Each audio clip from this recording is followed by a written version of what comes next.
بسم الله الرحمن الرحیم. الحمد لله رب العالمین و الصلاة و السلام علی سیدنا و نبینا محمد و آله الطاهرین و صحبه المنتجبین و علی جمیع الانبیاء و المرسلین. اللهم عجل لولیک الفرج و العافیة و النصر و اجعلنا من خیر انصاره و اعوانه و المستشهدین بین یدیه. جناب آقای رئیس، رؤسای محترم کشورها و دولتها، عالی جنابان، خانمها و آقایان، ladies and gentlemen, السلام علیکم و Assalamu alaikum wa rahmatullah wa barakatuh. خداوند بزرگ را I thank the Almighty Allah for granting me the chance and the opportunity to participate in this important meeting. I have the pleasure to express my sincere thanks to His Excellency Goodluck Jonathan, Honorable President of the Republic of Nigeria, for his tremendous efforts and success during his chairmanship of Developing Aid. I am also pleased to sincerely congratulate my dear brother, President Asif Ali Zardari, for assuming the chairmanship over the coming period. The warm hospitality and the excellent arrangements and programs provided by the government and great nation of Pakistan deserve our utmost appreciation. Dear friends, under the present sensitive juncture, this meeting provides us with an ample opportunity to exchange views and make decisions concerning the most pressing issues in front of us. Over the past decades, we have been witnessing the emergence of a more complicated form of colonialism and hegemony, which has been tightening its grip on the world resources, imposing its toll on all of us one way or another. In spite of all struggles towards independence and freedom, our world still continues to experience a time of pain and agony. Former colonial powers and slave masters, in a new guise and with new slogans, are using different methods and tactics to dominate and plunder resources of nations on the basis of the same hegemonic doctrines. Militarism, occupations, and violations of countries' national sovereignties have been rising, as in countries like Afghanistan, Iraq, and Pakistan. Prejudices and conflicts among nations are instigated in the name of religion, such as the situation affecting large parts of Asia and Africa. Discrimination in the international relations by using the Security Council and the prevailing economic mechanisms has caused a widening gap between the rich and the poor and the widespread poverty in many countries. Terrorism and drug trafficking are systematically used worldwide against all nations and governments. Large-scale destruction of the environment has triggered climate change, leading to huge losses on our planet. Policies continue to be pursued aggressively to alienate cultures and annihilate the very foundation of women's dignity and the institution of family. Because of their predominance over the world monetary system, worthless paper assets were printed to loot and deplete systematically the wealth and resources of nations. Independent nations are threatened and coerced through organized campaigns intended to hinder their progress. They are part of the actions undertaken by these powers and the major factors responsible for today's problem. However, a full manifestation of the hegemonic behaviors can be obviously seen in the land of Palestine. They have been occupying Palestine for decades under false pretexts. The main owners of Palestinian land have either been expelled out of their homeland, living as refugees in other countries, or are put in jail, or are the target of constant barbaric attacks of the uncivilized Zionists. Today, the oppressed people of Gaza have become the victims of these expansionist policies and atrocities. Dear colleagues, there is no doubt that the world needs a new order on the basis of the fundamental principles of justice and humanity.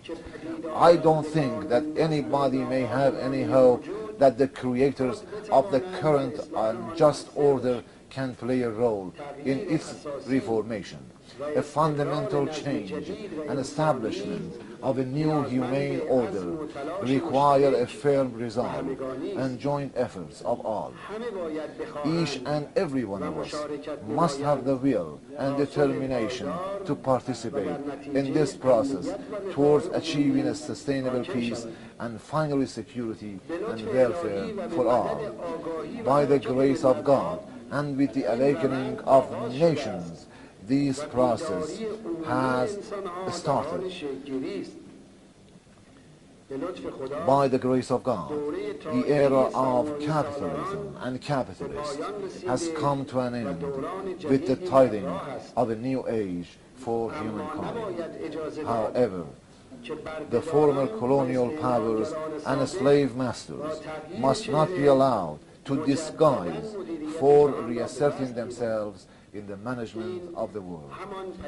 This is the same clear message voiced during the non-aligned summit meeting in Tehran. Our countries and our nations, because of their historical past, rich cultures and unique resources, can and must play a prominent role in defining and building the future world order. We all share the following principles: happiness, dignity, and humanitarian values must be enjoyed by all. Justice, love, and freedom constitute the foundations of the new order and must be recognized as a right for all human beings.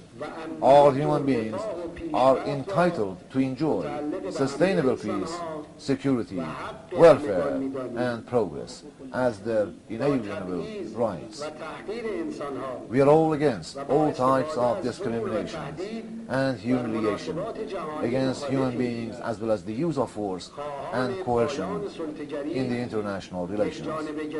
We all seek to put an end to hegemony, unilateralism, occupation, arms race, and violation of countries' sovereignties. We are all suffering from the present unjust United Nations structures and the international system, and we have a common aspiration to reform them.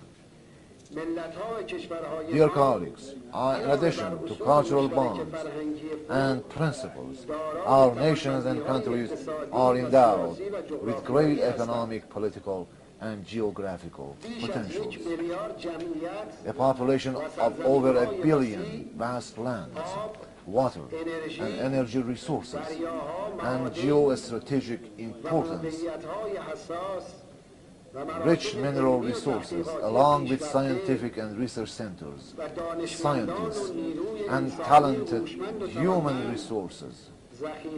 They all constitute the unending assets and capabilities of our nations. We can and we must cooperate to exploit appropriately these resources and potentials towards the prosperity of our nations and for reforming the present world order. Fortunately, concrete measures were taken in recent years. Our bilateral and multilateral relations have been developing, and cooperation among member countries at the international level is on the rise in supporting members' collective rights. For example, since the meeting in Bali, the volume of economic exchanges between Iran and member countries has increased 4 times, and other members have also followed the same direction.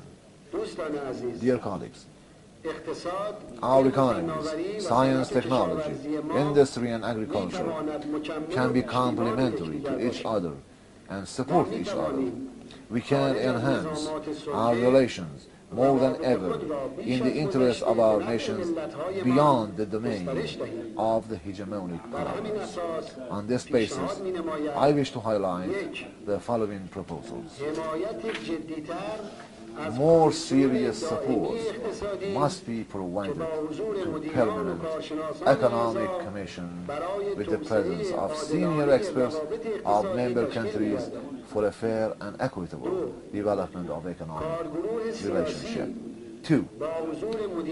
Formation of a political working group with the presence of senior experts of member countries in order to boost coordination and joint efforts towards the restructuring of the United Nations, the Security Councils, and all its affiliate organs, as well as for bolstering fairness and fraternity among members.